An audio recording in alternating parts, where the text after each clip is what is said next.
కానీ దయచేసి నేను మిమ్మల్ని కోరేది ఒకటే, ఉండొచ్చు మనది మనకు మస్తుగా ఉండొచ్చు, కానీ ఇవాళ మన అమ్మ లాంటి తల్లి లాంటి మన పార్టీకే ఇవాళ ఒక సవాల్ వచ్చింది. ఇలా అవతలోడు ఏం మాట్లాడుతున్నా మీరు చూస్తున్నారు.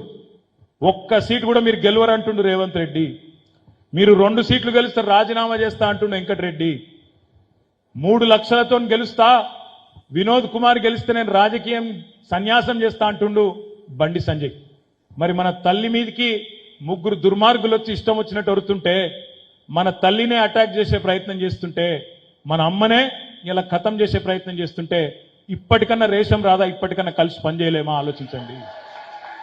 ఇప్పటికైనా మనకుండే వ్యక్తిగతమైన అహాలు ఈగోలు పక్కకు పెట్టుకొని మొదలు మే 13 నాడు వినోద్ అన్నను కరీంనగర్లో గెలిపించుకుందాం, అటెనక మన సంగతి చూసుకుందాం, మన ఊళ్ళే అటెనక చూసుకుందాం అనే ఆలోచన చేద్దాం.